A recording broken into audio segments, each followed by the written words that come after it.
Assalomu alaykum aziz YouTube ishqibozlar, aziz obunachilar. Mana bu ko'rib turgan ponni issiqxonalarni chiroyli qilib tepalarini o'zimiz yopdik, salapanlarni. Temir ishlarni ham orqada qildik. Xudo xolasa temir ishi va salapan ishi qo'limizdan kelgancha obzorni qilib beramiz. Hozir bu kapamiz ponni 4 gektar bida bo'lib tushgan. Hech qanaqa uzilgan joyi yo'q, boshqa joyi yo'q.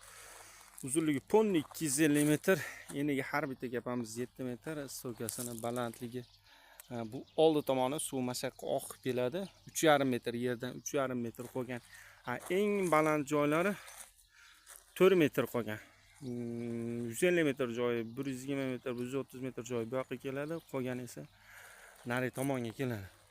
Bu 7 metrli, endi har bittasi 7 metrli salapanimiz 8 metrli tushgan, uni tepada ruletkalari bo'lgan. Ruletkalarni ham oxirgi ishlarni qilyapmiz. To'rimizlarni bugun bitkizib oldik. Mana 1 metrmi 90 qo'yilgan. Mana bu o'ralgan turba u o'rtadan ochiladi, ruletkali. Shuni olsa, shuning ichidan havo sistemasi, havo aylanaveradi. Kunda issiqda ham havo yo'q bo'lsa ham gazlangan hidlari ashi issiq tepaga qarab yuraveradi. Old orqalariga ham tayyor qilib zajimlarni urib qo'yganmiz. Hozir yopsa dilani ketadi deb yoqtirmayapti. Ekilgandan keyin o'zimiz chiroyli qilib yopib qolamiz deyapti, yoki ash paytda chaqirsa, ash paytga ham o'zimiz yopib beraveramiz. Kapinisalarni ham tortib qo'ygan edi. Kapinisasini biz tortmadik, lekin tortib berish xizmatlarimiz bor.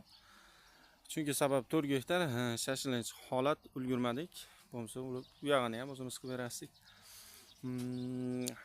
Har bittasiga bitta gapiga 7 qator tushamidik. 7 qator qilib sistemalarni qilib bergan. Endi bu ponni shu 4 gektarni bitta odam qilgani yo'q. Orqadan o'zimiz ham qilib berdik. Ulgurishmay aytuvdi, o'zasi salapanga kelganmiz. Yordam berib yuboring degan uchun shu orqadan 1 gektar, nari tomondan 170 sotik qilyapmiz. Xudo xolasa uni ham chiroyli qilib obzorni qo'yamiz. E'tibor bersanglar, mo simni o'rniga jilka tortilgan, ya'ni liskani tortilish sababi salapanni umrini uzaytirib beradi. Hozir zanglamaydigan sim deb tortilyapti, baribir u ham 1-2 yildan keyin sal zanglab, shu zanglash holatlari kuzatib borilyapti. Endi bu kapamiz hammasi turba bilan profildan bo'lgan, konteynerdan emas. Latoya, faqatgina latoya shu konteynerdan bo'lgan. Qolgan barcha joyi profil, turba, to'rtburchak narsadan bo'lgan. Mana bunisi turba. 57 lik turba, 25 lik turba, forchkaga ham 25 lik turba. Tepasiga tortilganlari 2 ga 3 liniyalik. Hosilligi ushlab turadigani 2 ga 4.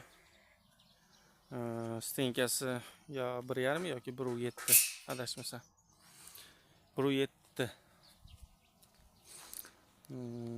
Yana videolarimizda xato kamchiliklar bo'lsa uzr. E'tiborlar uchun rahmat. Mo'y Mirzo YouTube kanalida bo'ldingiz.